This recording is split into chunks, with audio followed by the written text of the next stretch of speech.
Hello, हा मी प्राध्यापक P डोळस, महात्मा फुले महाविद्यालय वरुड, राज्यशास्त्र विभाग प्रमुख. आज आपण या ठिकाणी सिनेटच्या संदर्भात अमेरिकेतील सिनेट या महत्त्वाच्या घटकांचा आपण अभ्यास करत आहोत. अमेरिकेतील सिनेट याप्रमाणे आपण पाहिलं का काँग्रेसची म्हणजेच अमेरिकन विधिमंडळाची सर्वसाधारणपणे 2 सभागृह आहेत आणि अमेरिकन विधिमंडळाची 2 सभागृह, त्यापैकी आपण सिनेट या सभागृहाची रचना, अधिकार आणि कार्य कोणकोणती आहेत या अत्यंत महत्त्वपूर्ण अशा स्वरूपाच्या घटकाचं अध्ययन आणि विश्लेषण आपण या ठिकाणी बघितले. आज आपण या ठिकाणी अमेरिकेतील सिनेट ही जगात सर्वात शक्तिशाली सभागृह अधिकाराच्या बाबतीत कसं आहे त्याचंही आपण अध्ययन या ठिकाणी केलं. आता सिनेटला कोणकोणते अधिकार आहे आणि कशा प्रकारचे अधिकार आहेत याचा आपण महत्त्वपूर्ण दृष्टिकोनातून अध्ययन केला, अभ्यास केला. आता अमेरिकेतील सिनेट शक्तिशाली होण्यामागची कारणं कोणती आहेत? अमेरिकेतील सिनेट शक्तिशाली आहे असं आपण म्हणतो, पण ही शक्तिशाली होण्याची कारणं नेमकी कोणती आहे? कोणती कारण आहे का ज्या कारणामुळं अमेरिकेतील सिनेट ही शक्तिशाली झालेली आहे? काही कारणं असतील. अशा सर्व कारणांचा अभ्यास आणि अध्ययन आपण या ठिकाणी करणार आहोत. अशा सर्व जी कारणं आहेत ती कारणं कोणकोणती आहेत? अमेरिकेतील सिनेट हे शक्तिशाली होण्याची कारणं ही पुढील प्रमाणे आहेत. आता नंबर 1, पहिलं कारण आहे का सिनेटची सदस्य संख्या कमी आहे. सिनेटची सदस्य संख्या कमी आहे. आपण या ठिकाणी पाहिलं का सिनेटमध्ये केवळ 100 सदस्य आहे. 100, केवळ 100 सदस्य, आणि केवळ 100 सदस्य असल्यामुळं या सिनेटमध्ये प्रत्येक सदस्याला चर्चेमध्ये सहभागी होण्याची संधी प्रत्येकाला प्राप्त होते आणि सभागृहातील चर्चेत सर्व सदस्य स्वतःच्या राजकीय बुद्धी कौशल्याच्या आधारे आपला प्रभाव पाडू शकतो, दाखवू शकतो आणि सभागृहातील कामकाजामध्ये जास्तीत जास्त सदस्य सहभागी होत असल्यामुळे परिणामी चर्चा सखोल होते, सर्व दृष्टिकोनातून होते आणि तुलनात्मक दृष्टिकोनातून त्या सर्व केल्या. आपण जर तसं पाहिलं, जगातल्या इतर देशातील सभागृहाचा जर आपण विचार केला, उदाहरणार्थ जर पाहिलं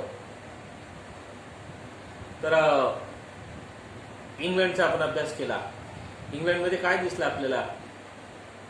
हाऊस ऑफ लॉर्ड या सभागृहाची सदस्य संख्या ही 1000 पेक्षा जास्त आहे. भारतातल्या राज्यसभा या सभागृहाची सदस्य संख्या ही 250 आहे आणि अमेरिकेतल्या सिनेट या सभागृहाची सदस्य संख्या केवळ आणि केवळ 100 आहे. आणि या 100 सदस्य असल्यामुळे सभांना चर्चेत सहभागी होता येते, दीर्घकालीन भाषण देता येते, दीर्घकालीन आपले विचार मांडता येते, आपल्या बुद्धीची त्या ठिकाणी आस लावता येते. या सर्व गोष्टी या सिनेट शक्तिशाली होण्यामध्ये. आता दुसरी महत्वाची गोष्ट काय आहे का? दुसरी अत्यंत महत्वाची, दुसरी शक्तिशाली होण्यामागचं दुसरं महत्वाचं कारण आहे का प्रत्यक्ष जनतेद्वारे निवड होती. प्रत्यक्ष जनतेद्वारे निवड होती. अमेरिकेतील सिनेट या सभागृहामध्ये प्रत्येक घटक राज्यातून प्रतिनिधी या ठिकाणी पाठवले जाते आणि त्या प्रतिनिधींची प्रत्यक्ष जनतेद्वारे निवड होती. प्रत्यक्ष जनतेद्वारे. आणि आपण याच्या तुलनेत भारत आणि इंग्लंडचा जर विचार केला तर भारतामध्ये आपण पाहतो का भारतात राज्यसभा या सभागृहातील सदस्यांची निवड त्या त्या घटक राज्याच्या विधिमंडळाच्या सदस्यांकडून होते. इंग्लंडमध्ये हाऊस ऑफ लॉर्ड या सभागृहाच्या सदस्याची निवड 5-6 प्रकारे होते. 5-6 घटकांचं आपण विश्लेषण केलं. 6 प्रकारचे सदस्य त्यामध्ये येतात. आणि अमेरिकेतील सिनेट या सभागृहाच्या सदस्य ही प्रत्यक्ष निवडणुकीद्वारे निवडून येतात. ही शक्तिशाली होण्यामागचं दुसरं कारण. तिसरं अत्यंत महत्वाचं कारण का या सभागृहातील प्रत्येक सदस्यांचा कार्यकाल 6 वर्षाचा आहे. 6 वर्षाचा कार्यकाल आहे. दर 2 वर्षांनी 43% सदस्य निवृत्त होतात. ज्या घटक राज्याचे निवृत्त झाले असेल त्या घटक राज्यातून निवडणूक होते. प्रत्येक सदस्यांचा कार्यकाल 6 वर्षाचा आहे. सभागृह हे स्थायी आहे. सभागृहातली सर्वच्या सर्व सदस्य कधीही निवृत्त होत नाही. आणि प्रातिनिधिक सभागृहाचा कार्यकाल फक्त 2 वर्षात, फक्त 2 वर्ष. आता मला सांगा, 2 वर्षाच्या कालखंडात एखादा सदस्य निवडून आल्यानंतर 1 वर्ष त्याला त्या सभागृहाचं कामकाज समजायला लागते. आणि दुसऱ्या वर्षी त्याला कसं त्या सभागृहाचं कामकाज समजल्यानंतर आपल्या तो कामाला लागतो, तर इकडे त्याचा कार्यकाल संपून जातो. आणि सदस्य संख्या जास्त असल्यामुळं 437 सदस्य संख्या जास्त असल्यामुळं काय होते, त्या सभागृहात प्रत्येक विधेयकावर, प्रत्येक गोष्टीवर फार दीर्घकाळ चर्चा होत नाही. कमी वेळात जास्त लोकांना बोलण्याची संधी प्राप्त होत नाही. पण सिनेटमध्ये काय होते, कमी संख्या असल्यामुळं तिथं प्रदीर्घ बोलते. 6 वर्षाचा कालखंड आहे. एका सदस्याचा अनुभव खूप मोठा, 6 वर्षाचा. आणि एक सदस्य 2-2, 3-3 वेळा निवडून आल्यामुळं त्या सभागृहाचा अनुभव फार मोठ्या प्रमाणात असतो. त्यामुळं तिथे सुद्धा हा सुद्धा एक सभागृह शक्तिशाली होण्यामध्ये महत्वपूर्ण अशा प्रकारचा आहे. चौथा महत्वाचा घटक शक्तिशाली होण्याचं काय कारण? चौथा महत्वाचा घटक आहे का संविधानानुसार सिनेट हे सभागृह घटक राज्यांचं प्रतिनिधित्व करते. घटक राज्यांचं प्रतिनिधित्व करते. आणि प्रत्येक घटक राज्याला समान प्रतिनिधित्वाचा अधिकार आहे. समान प्रतिनिधित्व पाठवण्याचा अधिकार आहे. 2 घटक राज्य किती मोठा आहे, किती लहान आहे याचा कुठल्याही प्रकारचा विचार न करता प्रत्येक घटक राज्याला 2 प्रतिनिधी या सभागृहात पाठविण्याचा अधिकार आहे. आणि हे 2 प्रतिनिधी पाठवण्याचा अधिकार त्या ठिकाणी त्यांना असल्यामुळं या सभागृहाला शक्तिशाली होण्यामध्ये हे सुद्धा एक अत्यंत महत्वपूर्ण अशा स्वरूपाचं घटक या ठिकाणी त्याचा राजकीय दर्जा त्याला अत्यंत महत्वपूर्ण प्राप्त होतो. आणि संघराज्य घटक राज्यांना समान अशा प्रकारचा राजकीय दर्जा प्राप्त झाला असल्यामुळं त्या ठिकाणी या सिनेटला महत्वाचं स्थान प्राप्त होतं. त्यानंतर 5वा महत्वाचा घटक आहे का अमेरिकेतील सिनेट. या सिनेटमधल्या सदस्यांच्या निरनिराळ्या प्रकारच्या जी वक्तव्य, भाषणं जी आहेत याला अमेरिकेतील वृत्तपत्राद्वारे, अमेरिकेतील न्यूज चॅनेलद्वारे, टीव्ही चॅनलद्वारे, रेडिओद्वारे या अनेक प्रकारच्या प्रसिद्धी माध्यमातून सभागृहाच्या कामकाजाचं फार मोठ्या प्रमाणात प्रसार आणि प्रचार केला जातो. त्यामुळं काय होते का या सभागृहात बुद्धीची कौशल्य लागते. आणि बुद्धी कौशल्य दृष्टिकोनातून त्या ठिकाणी मोठ्या प्रमाणात सदस्यांना प्रसिद्धी सुद्धा मिळते. हे सुद्धा एक महत्वाचं कारण या सभागृहाचं शक्तिशाली होण्याचं कारण सांगितलं जातं. आणि 6वं आणि शेवटचं कारण सांगितलं जाते, अमेरिकेतील राजकीय पक्षांना वरिष्ठ व अनुभवी महत्वाकांक्षी राजकीय नेते या सभागृहात असतात. अमेरिकेतले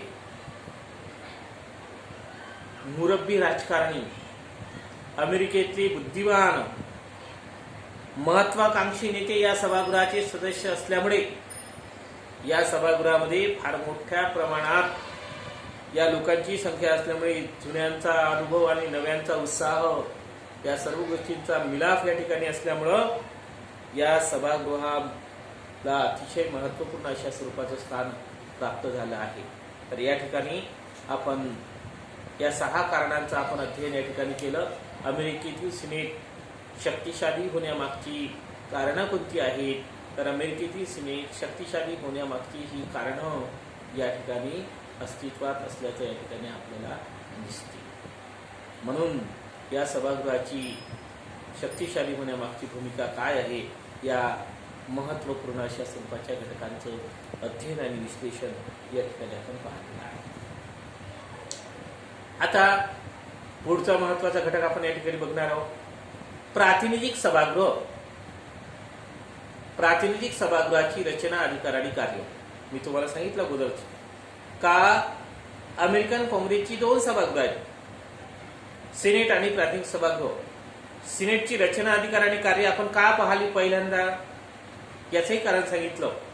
याचं कारण पुन्हा एक वेळा सांगतो का सिनेट हे शक्तिशाली सभागृह आहे, म्हणून सिनेटची रचना, अधिकार आणि कार्य आपण पहिल्यांदा बघितलं.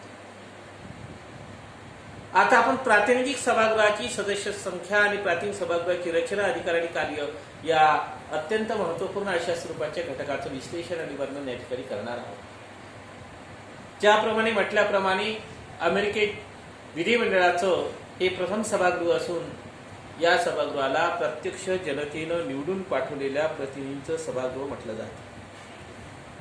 आणि अशा या सभागृहाची रचना जी आहे ती रचना महत्त्वपूर्ण अशा स्वरूपाची जी रचना आहे ती रचना या ठिकाणी आपण थोडक्यामध्ये बघू. रचनेमधला पहिला आणि सर्वात महत्त्वाचा पहिला घटक म्हणजे सदस्य संख्या. सदस्य संख्या. अमेरिकन प्रातिनिधिक सभागृहाची सदस्य संख्या ही 437 एवढी आहे आणि 437 एवढी सदस्य संख्या आहे. या सभागृहामध्ये प्रत्यक्ष जनतेनं निवडून पाठवलेल्या प्रतिनिधींचं हे सभागृह आहे. प्रत्यक्ष जनतेद्वारे, प्रत्यक्ष जनतेच्या निवडणुकीतून निवडून दिलेल्या प्रतिनिधींचं हे सभागृह आहे. या सभागृहामध्ये लोकसंख्येच्या प्रमाणात हे प्रतिनिधी या सभागृहाच्या रचनेचं आधारभूत तत्व आहे. मतदारसंघ पाडलेले असतात.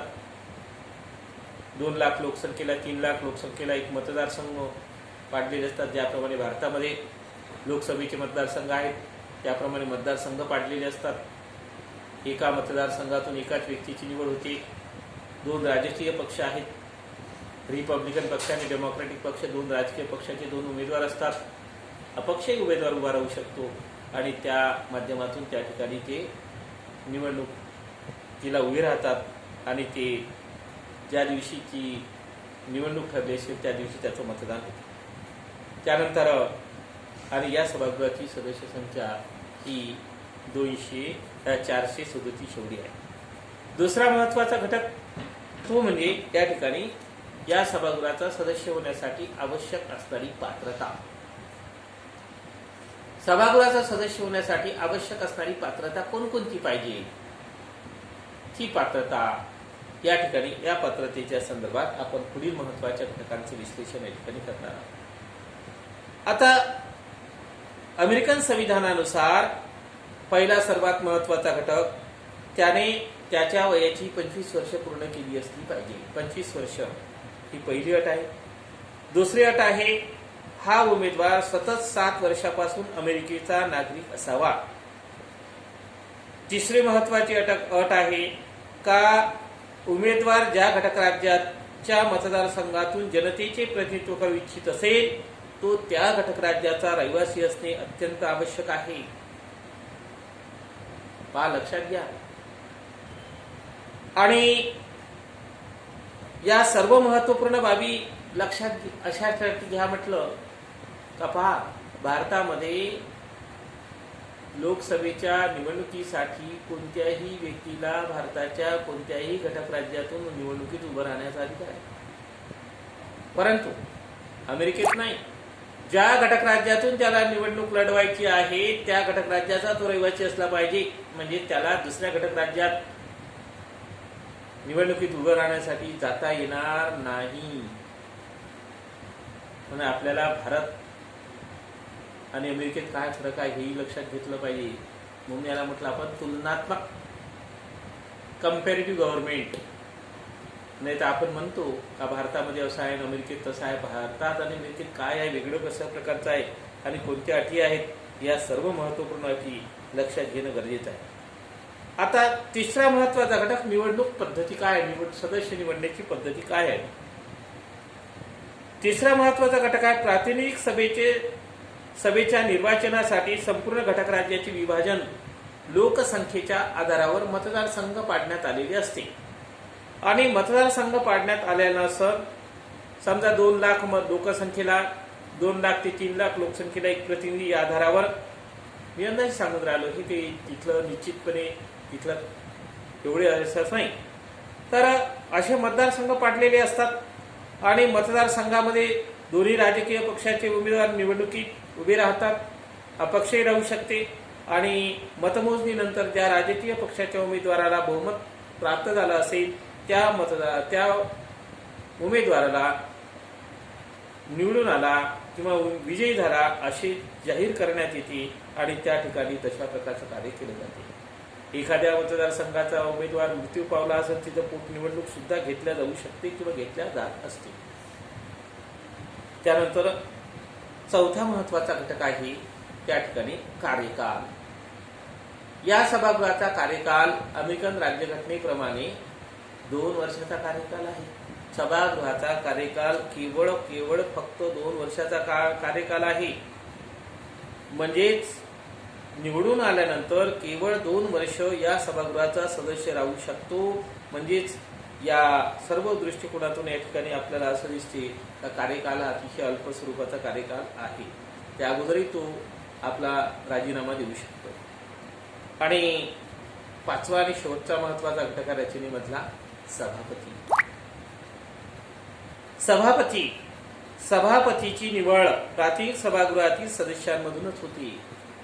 सभागृहाचं कामकाज सांभाळण्यासाठी सभापती असणं गरजेचं असते आणि सभापतीची निवड ही सभागृहाच्या सदस्यांमधूनच केल्या जाते. आणि ज्या सभागृहात राजकीय पक्षाचे बहुमत असते, बहुतेक म्हणजे बहुमत ज्या राजकीय पक्षाचं असेल त्या राजकीय पक्षाचा सदस्य सभापती म्हणून त्याची निवड होते. कारण का बहुमतच त्या पक्षाचं असते आणि त्या पक्षाचं बहुमत असल्यामुळं त्याच राजकीय पक्षाचा उमेदवार हा सभापती म्हणून विजयी होतो आणि तो सभागृहाचं संपूर्ण कामकाज पाहतो. सभागृहाच्या संपूर्ण कामकाजाची शिस्त, सभागृहात शांतता आणि सुव्यवस्था प्रस्थापित करणे, सभागृहाचं कामकाज कधी सुरू होईल कधी बंद होईल याच्या सूचना देणे, सभागृहातील प्रत्येक सदस्याला बोलण्याची संधी देणे, सभागृहात एखादा ठराव बहुमतासाठी आला असेल तर बहुमत घेणे, या सर्व महत्त्वपूर्ण बाबी सभागृहाच्या सभापतीला त्याच्या कामामध्ये या ठिकाणी करावं लागते किंवा केलं जाते. तर अशा प्रकारे या ठिकाणी या सभागृहाच्या सभापतीपर्यंत सभागृहाची रचना या अत्यंत महत्त्वपूर्ण अशा स्वरूपाच्या घटकाचं विश्लेषण आणि वर्णन आपण या ठिकाणी.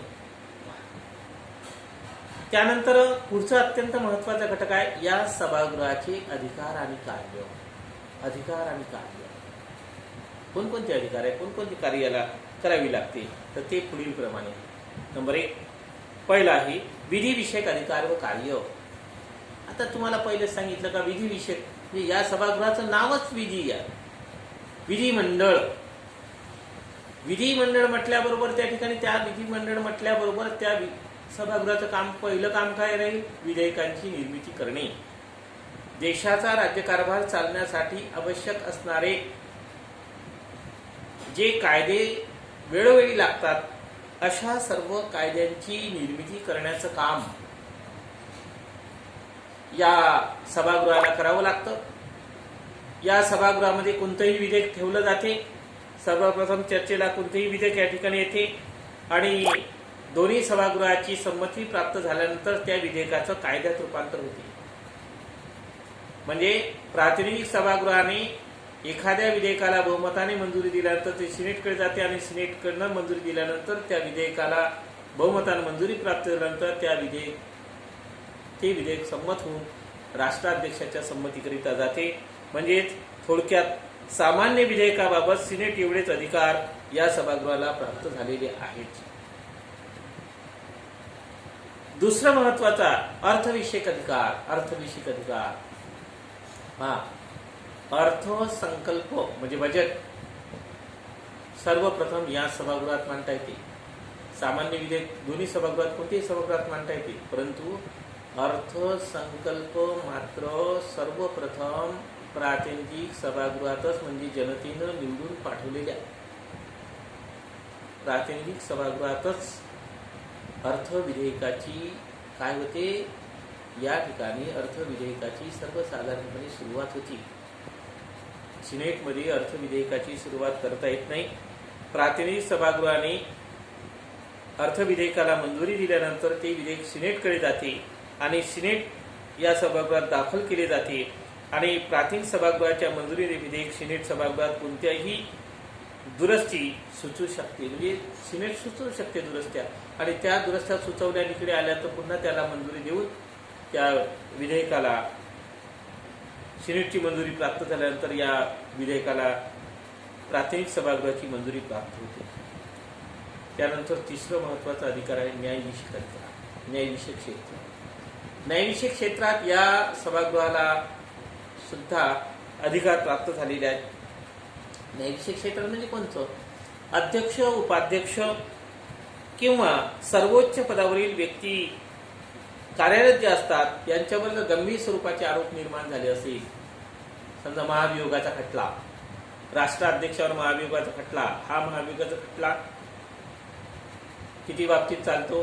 भ्रष्टाचार, घटनाभंग आणि गैरवर्तन. यापैकी कोणताही एखादा आरोप जर राष्ट्राध्यक्षावर असेल, उपाध्यक्षावर असेल, सर्वोच्च न्यायालयाच्या न्यायाधीशावर असेल, तर असे सर्व खटले न्यायालयात न चालतात ते प्रातिनिधिक सभागृहामध्ये सर्वप्रथम मांडल्या जातात. त्याची चौकशी होते आणि त्या मंजुरी प्राप्त झाल्यानंतर ते सिनेटकडे जाते आणि सिनेटकडे प्राप्त झाल्यानंतर ते पुढे जाते. त्याला मंजुरी प्राप्त झाली असं म्हटलं जाते. म्हणजेच प्रातिनिधिक सभागृहाने ठराव साध्या बहुमताने मंजूर केल्यानंतर सिनेट या सभागृहात त्याची चर्चा करते, त्याची चौकशी करते आणि सिनेटनं 2/3 बहुमताने मंजुरी दिल्यानंतर त्याला आपल्या पदाचा राजीनामा द्यावा लागते. अध्यक्ष असो, उपाध्यक्ष असो, सर्वोच्च न्यायालयाचा न्यायाधीश असो, म्हणजे न्यायविषयक क्षेत्रात अशा महत्त्वपूर्ण स्वरूपाचे अधिकार यांना प्राप्त झाले असते. त्यानंतर घटना दुरुस्ती व निर्वाचन विषयक अधिकार. शेवटचा अधिकार आहे घटना दुरुस्ती व निर्वाचन विषयक अधिकार. घटना दुरुस्ती म्हणजे समजा अमेरिकेच्या राज्यघटनेत दुरुस्ती करायची असेल तर असं घटना दुरुस्ती विधेयक प्रातिनिधिक सभागृह किंवा सिनेटमध्ये मांडला जाते आणि ते घटना दुरुस्ती विधेयकाला प्रातिनिधिक सभागृहाने 2/3 बहुमताने मंजुरी दिल्यानंतर ते सिनेटकडे जाते किंवा सिनेटकडून मंजूर झालं असेल तर प्रातिनिधिक सभागृहात येते आणि दोन्ही सभागृहाची घटना दुरुस्ती विधेयकाला मंजुरी प्राप्त झाल्यानंतर ते राष्ट्राध्यक्षाकडे जाते आणि त्यानंतर त्याची सही झाल्यानंतर ते घटनेत दुरुस्ती झाली असं समजण्यात येते. निर्वाचन विषयक अधिकार. निर्वाचन विषयक क्षेत्रात जर समजा निर्वाचन विषयक अधिकार क्षेत्र म्हणजे जर समजा एखाद्या वेळेस अध्यक्ष आणि उपाध्यक्षाच्या निवडणुकीत कोणत्याही उमेदवाराला बहुमत प्राप्त झालं नसेल तर अशा वेळेस सर्वाधिक मते ज्या मिळविणाऱ्या पहिल्या 3 उमेदवारातून एकाची अध्यक्ष म्हणून निवड करण्याचा अधिकार प्रातिनिधिक सभागृहाला आहे. सर्वाधिक मते आणि 3 उमेदवार आहेत किंवा जे उमेदवार असेल 3 असेल 2 असेल तर त्यातील एका उमेदवाराची अध्यक्ष म्हणून निवड करण्याचा अधिकार सिनेटला प्रातिनिधिक सभागृहाला प्राप्त झालेला आहे. आणि शेवटचा आणि महत्त्वपूर्ण अधिकार म्हणजे प्रशासकीय चौकशी करण्याचा. प्रशासकीय चौकशी. आता प्रशासकीय चौकशीमध्ये अमेरिकेत प्रशासनातील कोणत्याही खात्यात गैरमार्गाचा अवलंब केला असेल, केल्यामुळे जर बदनामी झाली असेल, अशा प्रकरणाची चौकशी करण्यात यावी असा ठराव प्रातिनिधिक सभा मंजूर करते आणि त्यानंतर प्रातिनिधिक सभेला सदस्यांची प्रशासकीय चौकशी करण्याचा अधिकार आहे आणि सर्व त्याची कागदपत्रे पाहण्याचा अधिकार आहे. त्या खात्यामध्ये सर्व त्या कर्मचाऱ्यांच्या साक्षी नोंदवून घेण्याचा अधिकार आहे. समितीचा चौकशी कार्याचा व्यापक प्रसिद्धी मिळते आणि त्या दृष्टिकोनातून तशा प्रकारच्या त्या ठिकाणी होते. परिणामी या सभेने केलेल्या प्रशासकीय चौकशीपेक्षा सिनेटच्या चौकशीला जरी अधिक महत्त्व असलं तरी प्रातिनिधिक सभागृहाला सुद्धा प्रशासकीय चौकशी करण्याचा अधिकार या ठिकाणी प्राप्त झालेले आहे. तर या ठिकाणी पहा की अमेरिकेच्या या सर्व महत्त्वपूर्ण प्रशासकीय घटकांमध्ये आपण सिनेटमध्ये प्रातिनिधिक सभागृहाची रचना, अधिकार आणि कार्य कोणकोणती आहेत, रचनेमध्ये 5 पॉईंट पाहिले आणि अधिकार आणि कार्यांमध्ये 5 पॉईंट पाहिले. तर या ठिकाणी प्रातिनिधिक सभागृहाची रचना, अधिकार आणि कार्य कोणकोणती आहेत त्याचं विश्लेषण आणि वर्णन आपण या ठिकाणी पाहिलं. त्यानंतर त्या अगोदर आपण सिनेट शक्तिशाली होण्याची 6 कारणं कोणकोणती आहेत त्याचंही विश्लेषण या ठिकाणी पाहिलं. तर अशा प्रकारे या ठिकाणी आज आपण अमेरिकेतील काँग्रेस म्हणजेच विधिमंडळ जे आहे त्या विधिमंडळाची रचना, दोन्ही विधिमंडळाची रचना, या दोन्ही सभागृहाची रचना, अधिकार आणि कार्य कोणकोणती आहेत या अत्यंत महत्त्वपूर्ण अशा स्वरूपाच्या घटकाचं विश्लेषण आणि वर्णन या ठिकाणी पाहिलं. तर या ठिकाणी आजचा हा घटक या ठिकाणी संपला. पुढच्या व्हिडिओमध्ये, पुढच्या तासिकेमध्ये आपण पुढचा महत्त्वाचा घटक या ठिकाणी अभ्यास करणार आहोत. जय हिंद, जय महाराष्ट्र.